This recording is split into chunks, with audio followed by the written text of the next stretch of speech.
The British government, which owns National Westminster Bank, a bank it bailed out for billions of pounds, that's even more in billions of dollars, now wants to sell it back to the public.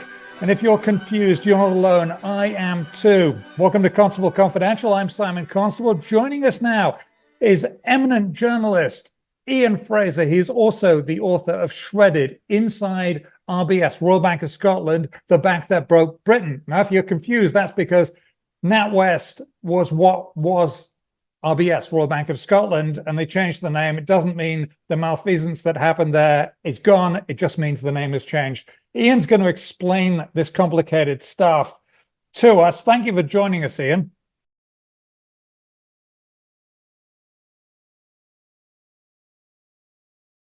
Hi, Simon. Yeah, great to join you.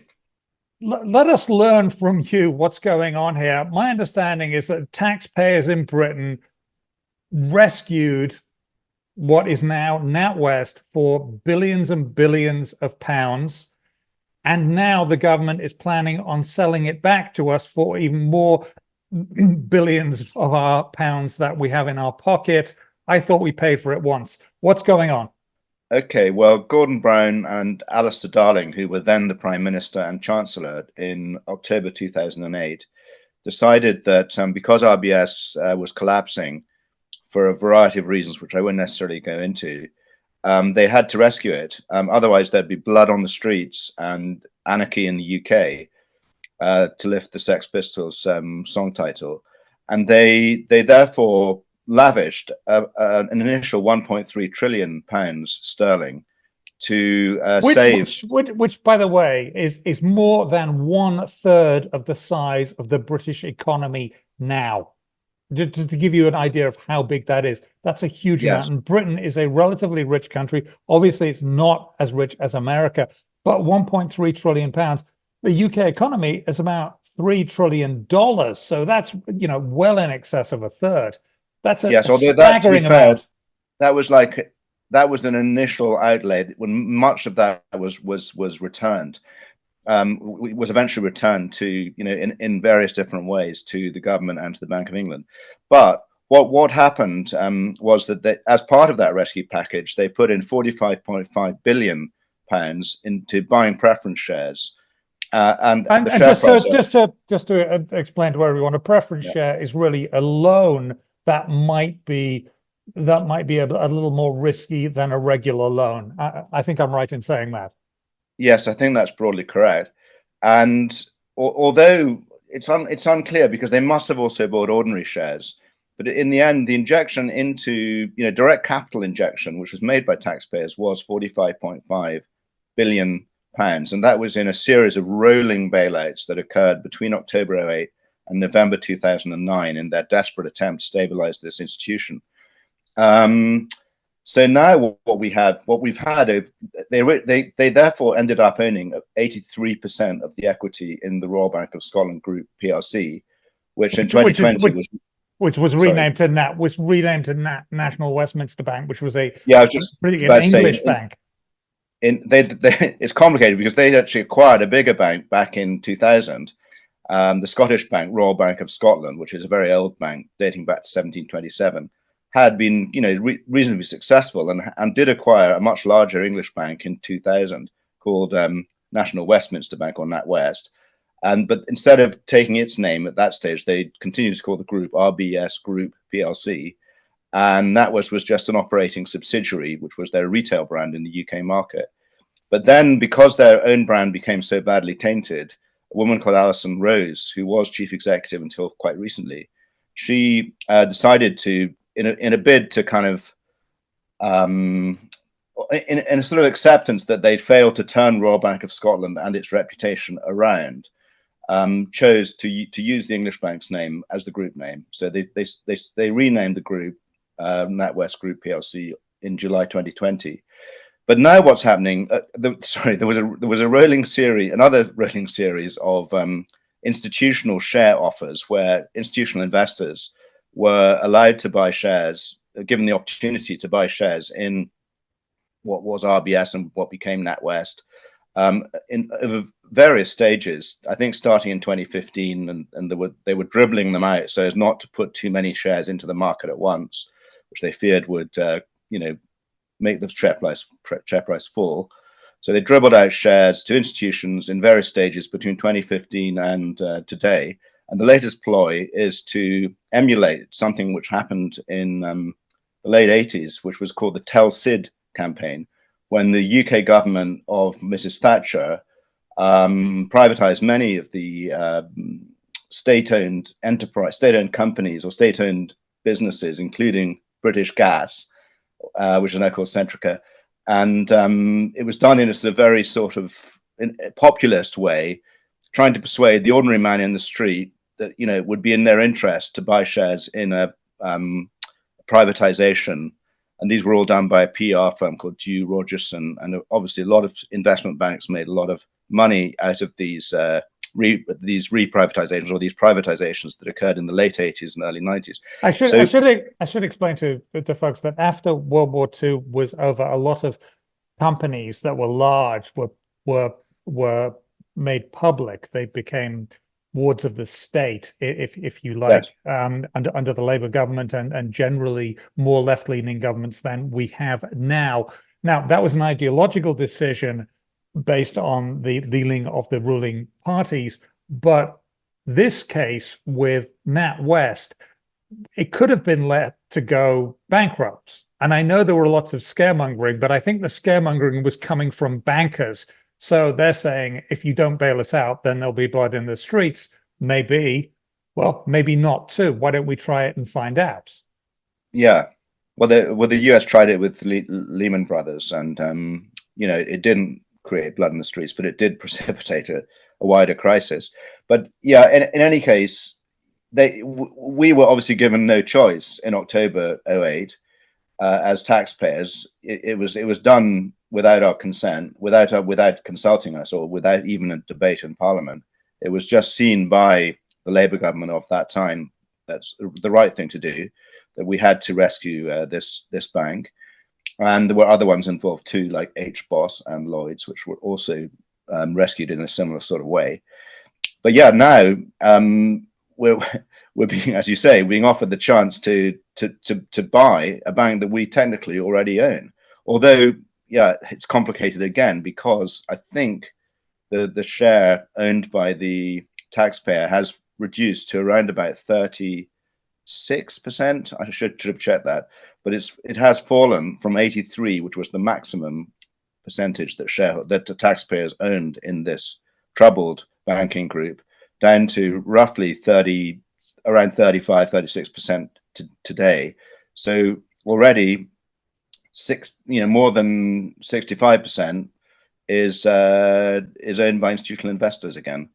So it's a muddy picture. Personally, it's a very muddy picture, and yeah. I think if this was a private individual trying to do this, trying to say, well, I'm going to rescue this company with your money, Ian, I'm going to use your money to rescue this bank and then sell it back to you when it's been rescued, which is still a bizarre thing to me, and maybe it's got some logic, but try it as a private individual, and I'm sure you'll be going to jail for a while. I want to move on to something else, which is very, very interesting to me, is that recently there was another scandal at NatWest with the CEO being pushed out of the job of CEO because she was involved in stopping a prominent politician having a bank account at NatWest.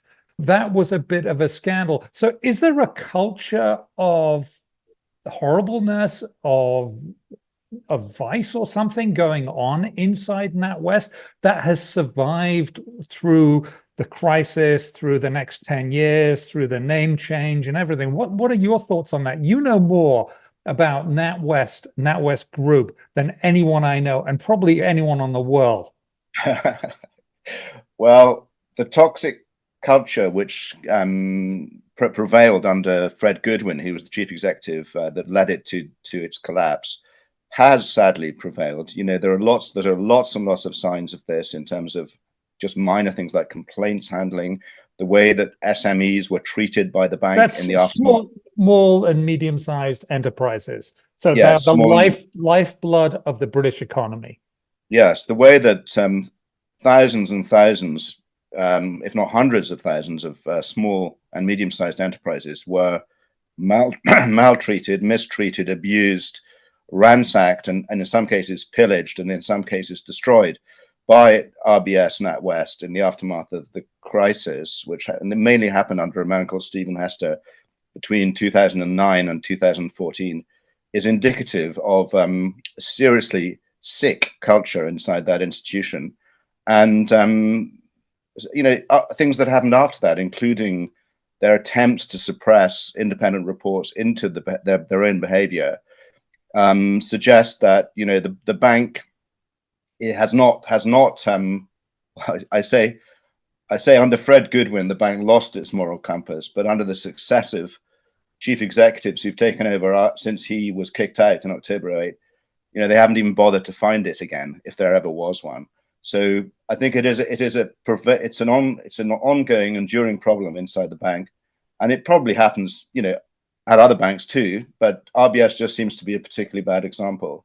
It does seem to be. It does seem to be a particularly bad example. It keeps getting PR, that's public relations, black eyes by the plenty. And you have worked as a professional journalist at the Glasgow Herald, and I've worked as a professional journalist at many places. And it's like shooting fish in a barrel as a journalist to say, "Oh my God, I can't believe they've actually done that," because it makes it so easy to write a story about it when the facts actually come out. One thing that is worrying me, and it's about all the banks in the UK, and this is also somewhat true in America, is that the banks are critical for the growth of the housing market in the UK, and the housing market is short many millions of houses for all the people that need houses to live in, houses or apartments, flats, whatever you want to call them, places to dwell that are warm in the winter,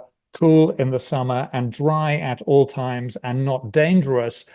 But the lending hasn't really kept up with that. Do you blame the banks in general for that, or is that something else going on here with this shortage of housing everywhere? I mean, I think that mortgages, they are still available. I don't think it's necessarily the primary cause. It's lack of credit. I think it's more strategic. It's to do with policy. It's to do with land. The taxation of land. There are so many different movable parts in the problem of how to resolve the UK's housing crisis. But I had one little vignette on that, which is in the US in 2007, Nouriel Roubini and other economists were warning that the US housing market had got completely out of kilter. There was inevitably going to be a massive housing market crash in the US, and they were warning from 2006 onwards. And this was partly because the average house, the median house, was 4 times the median salary. That I think is quite interesting, because now in the UK, in London, the median house price is 11 times the median salary, and I think in the rest of the UK it's between 6 and 9 times. So what they saw as a mega threat to the future of the housing market in the US back in 2007 is actually we've gone way beyond that. We have gone way beyond that, but we also know that there are cheaper ways to build houses now, and that we do know that no matter what houses are built, if there are a lot more of them, then prices will moderate at a very minimum. And if we have a heck of a lot more of them, then prices will come down, because it's a market of units. So I'm really puzzled as to why people in Britain aren't building upwards as they do in New York. Upwards is good. You don't need more land. You just need, to head towards the sky, and that, add a few more stories on a building. I realize not everyone wants to live in a flat or an apartment, but they can be very nice places to live. There's certainly a lot less work to deal with than a house with a garden, especially with a big garden. That can be a lot of work for people. Yes. I'm really unsure about this, and I think it's a big problem, and it seems that the government refuses, the current government, the previous government, the government before that, basically refuses to push local councils to say, okay, time to build, and we don't care about your petty, it doesn't fit idea. We have people who are homeless, who can't afford a home, who are good, honest, working people. Why shouldn't they have a place to live? Well, even my children, I have 3 children. They're all in their 20s now. And, the chances of them owning a house at the age I bought my first house are nil. I mean, I was actually 30 or something when I bought my first flat in London.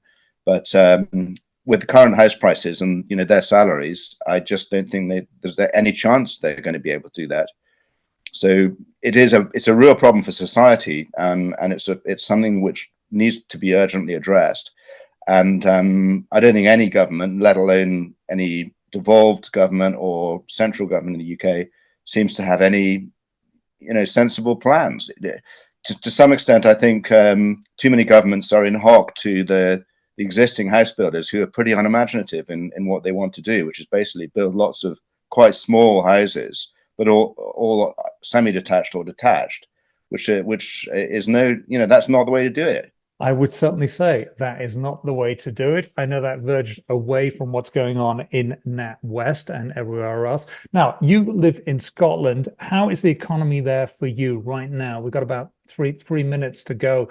My understanding it's faltering a little bit like the rest of the UK. What are your thoughts based on your anecdotal observations?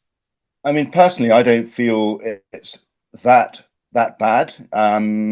I did see that the latest GDP statistics for the fourth quarter in Scotland were down 0.6, which was quite a significant fall for a single quarter.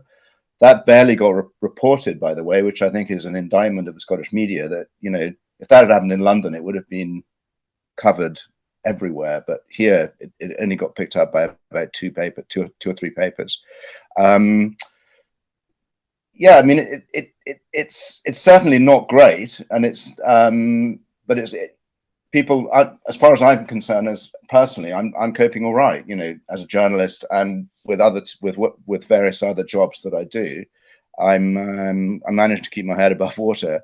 But I'm lucky in that I did get onto the housing ladder in 1990, in the early 90s, and I kind of rode the house price bubble. So it's enabled me to live in reasonably good quality housing without having to pay a massive mortgage. So yeah, I've been incredibly lucky in that regard.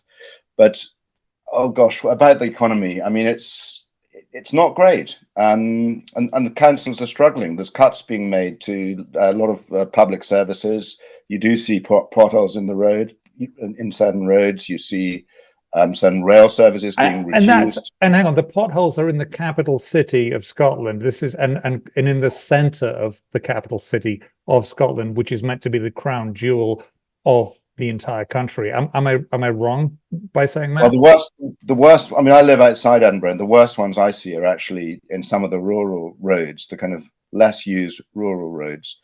There are some in Edinburgh too.